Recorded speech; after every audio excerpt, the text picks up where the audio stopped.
and you're welcome to Pharmbuzz podcast show. Over here, we share ideas, we are real, and trust me, no one is gonna beat you up. I'm Christabel. And I'm Philip, and let's get this started. So we are privileged enough to have our prestigious GPSA president-elect. In his valor and grace, let's welcome. I'm Albert Yali, member of RX27, and as I was introduced, I'm the president-elect for GPSA KNUST. So you're welcome, Yali. Thank you very much. So Yali, we just want to know about you. Who is Yali? Tell us. Where do I start from? So Yali is a fourth-year doctor of pharmacy students. Okay. I lived and grew in Dansoman, Accra. I'm Okay. from Elmina. I'm fancy. Attended Akosuma International School. Of course. Aside what everybody sees, I'm committed to leadership, service in leadership, holding a few positions here and there. I'm an entrepreneur, and I do a few things here and there as well. And then for the most part, I'm a volunteer, so I'm a member of a number of charity and philanthropic That's societies nice. as well. Inspiring. Yes. So upon hearing the election results, like you've won, how was it, the experience? I think it was a cocktail of emotions. Obviously, you won an election after losing it a year before, so there's some excitement. But then again, it was mixed feelings in the sense that I sat back, I had a look at the results, I had a look at the margins, and I'm like, it dawned on me like a weight of responsibility. I see. A very big weight. 900 and something people That's who have voted crazy. for you, and then those who didn't vote for you equally would be looking out to see how well you are going to run your administration. So yeah, that's been it. So there's the excitement of it, and then there's a need to, as quickly as possible, gets to work. All right, that's fine. So in totality, how will you describe your election like campaign and everything with just one word? It was interesting. I see. It was indeed interesting because yes. Alright, so there's this song I like a lot. So Mimu, So what song can you say that this whole election it led you through? Quite a number, but I think there's a song Atide by IEC. Because I've been seeing you posting a lot of lyrics on your stats, so I don't know if you know. I've been following. There's a lot in there that fits whether you win or whether you lose. Okay. That's an inspiring song that has taken me through the whole election period. That's nice. All right, so you can see that like the whole faculty, like a lot of allegations and rumors have been coming up with all the elections and everything, right? So I want to just tell us some of the rumors, right? The funniest ones that you've heard, because we know that there were like rumors, right? Yes, we want to know some. Please, can you tell us? I didn't pay a lot of credence to some of these conversations. So maybe you would have. Oh no! Yeah. We want to hear from the horse's own mouth. Like, want to know, because definitely you get people who come and tell you, Yali, they are saying this thing about you, bro. Like, have you heard, Charlie? So maybe have someone like that. It will be tough to get one off the top of my head. Maybe I have to think it through. It's really not, like I'm saying, it's my third election in GPS. So Okay. These things are not new, and I don't think they are things you should focus your energy on. They are just part of the season. Exactly. They are just part of the season. Thank you so much. But unless, of course, you heard something. I don't No.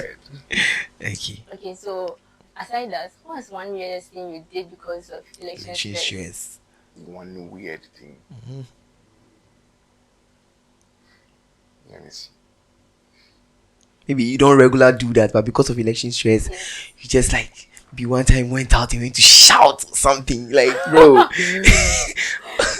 Okay, so I think one of the days after the whole rounds, I think it's 10, 11, a lot is happening. I just went to sit at the Bunai car park, just processing all that was Charlie.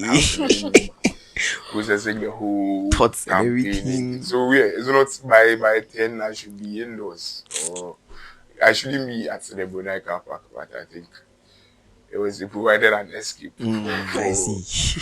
momentarily for all the stress that was going on. Yeah. All right. Maybe I'll try that one day. Yeah. So yeah, running for GPSA president, right? It's a big deal, right? So like, how do you see yourself, right? Them the way everything turned out to be, right? The students and the voting and everything. So how do you see the students after the GPSA elections? Because What of did the it- results we are seeing. Yes, and what did it teach you about the students of GPSA? Okay, I don't think my view of the people of GPSA has changed in any way Okay. because of the election. Because like I said, I've been around for a while. Yeah. I've interacted with many of you as a colleague, a classmate. Then I served in administration, had to interact with many people on administrative matters. Then I ran 2 campaigns. So for the most part, it's everyday faces, everyday people. Nothing significant change except the occasional presido results of Do. Albert again. But please call me Yali. Yeah. Nothing significant has changed in the kind of relationships that I'm having with the people of GPS against. And I hope it stays that way. That's Right. facts. So being an agenda guy is not easy. Come on, the competition. How did you go about it? The fear, the doubts. First of all, did you have fear? Yeah, I think the cardinal principle for anybody contesting any election is you should psych yourself for a 50% chance of winning and a 50% chance of losing. But someone would say that because it's like, let's say let's say second coming, right? So then you were more confident in yourself in the relation that maybe you were competing against someone who was now coming, right? So would you say that there was maybe no fear or doubt that, or it was undoubtedly that you were going to win? Apart from that, if I was so confident I was going to win, I wouldn't be stressed like I was explaining to you. Aye. And It's true. contesting a position twice is not a guarantee that you would win. I That's don't think facts. that's what convicts people. Because I've seen people run twice, lose here Yes. on KNUST campus. So Yes. I believe there were areas that had to be corrected from last year. So that was what I was working towards. And I think I did a diligence job. I don't think I'm hoping that it didn't appear that I felt I already had it in the bag. No, Okay. I was far from that. And do you think that students' politics change your perception of leadership? So to some extent, yeah, to some extent. Students' politics, particularly on KNUST campus, the dynamics are slightly different. The dynamics in getting into the position, the system in which you operate as a student leader. There's a lot of factors that come into play in executing your responsibilities and all of that. So the dynamics here are different, and most definitely there are various lessons that I've picked up from my little stints here. Thank you. All right. So when you're doing your agenda, you see, you have to wear a particular dress so that the people will know that, oh yes, this is Yali coming. So Yes. how do you feel wearing one particular dress all the time? I don't think I don't think it's a rule of thumb that you must wear. Yes, but it just But looks then- like everyone is doing it. Yeah. Yeah, I don't think it was much of a challenge. I don't think it was much of a challenge because I'm not the first person to start that. And I think occasionally I was wearing different things. I don't think you have to stick with one particular white shirt, but you just present yourself presentably Alright. so that the people can identify you and all of that. So Okay. I don't think it was a challenge. Okay. So can you tell us maybe one of your most embarrassing moments of the campaign show? This particular campaign. This particular campaign and everything. Like an embarrassing moment. Possibly maybe from our vetting on that Saturday. Vetting sessions are steamy. Yes, it can be a whole lot. I can I think tell. some of the questions got us off guard, and I don't think those were the impressions we wanted to create. So Yeah. if I could, I would have Particularly really riled up, right? the hand of time and then just correct it. But all in all, I think But it was it's a the in and out wholesome of politics, experience. yes, and Yeah. everything. So that's fine. Okay. So during one of your campaign sessions or any of speech, did you have any speech flop one day?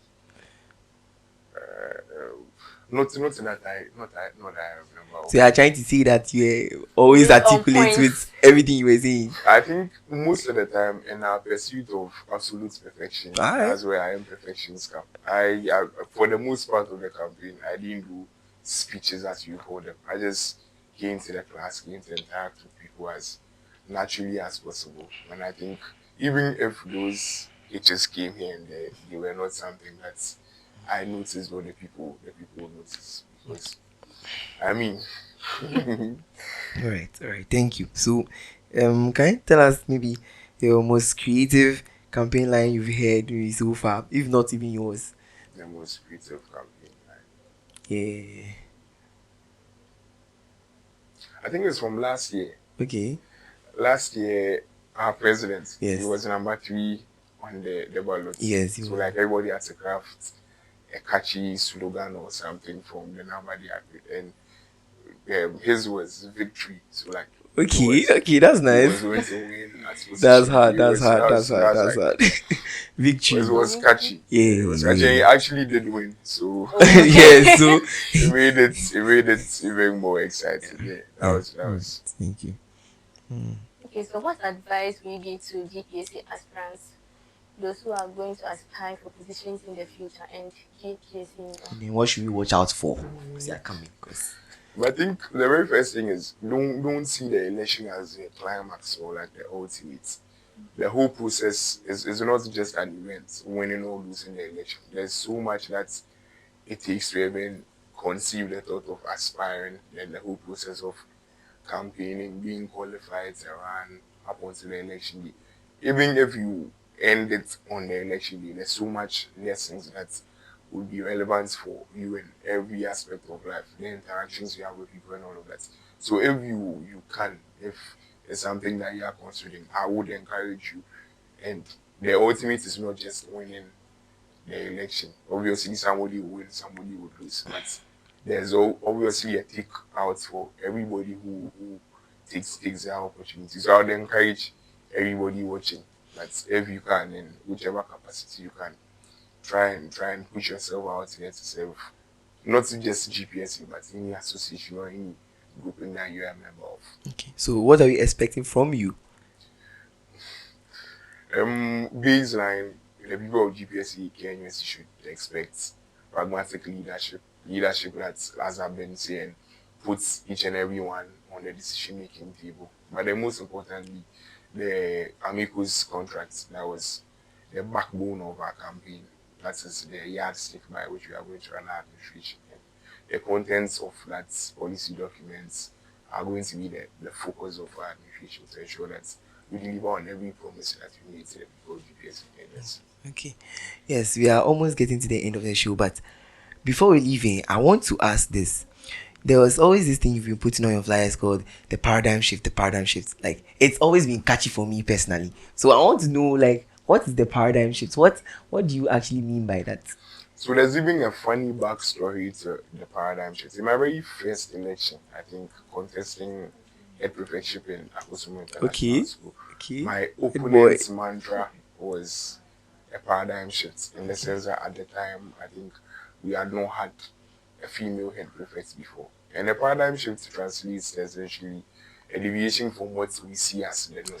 Normal. Yeah, not necessarily a bad deviation. Yes. We shouldn't necessarily always follow the status quo. We should challenge the norms and all of that. And it's something that resonated with me even after the election, that wherever I find myself, try and challenge what the status quo is. So I think in my first running in GPSC, in second year running for Yali, I think that was a paradigm shift.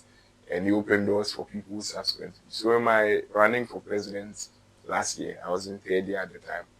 I was also on head of like third year running for president, running against 2 4 years and all of that. So that was the basis of it then. And it means relevance now. That in everything we are going to be doing, as much as possible, we are not just going to follow the normal line that has been set for us, but whichever approach gets us the results, we will be more than delighted to chat to those parts. So that's essentially what the paradigm shift is about. That's good because it actually inspired me and other people to actually stand out. Yes, so we are really grateful for that. Okay. So thank you very much, and we wish you all the best. Yes. Thank you so much. So to our fellow audience, this unfortunately is the end of our show, and don't worry, you'll be expecting more from us. The only thing you have to do is to subscribe to our channel and watch out for more. We'll be bringing you more captivating videos and content. Thank you so much. Thank you for the audience and everything. See you later. Bye.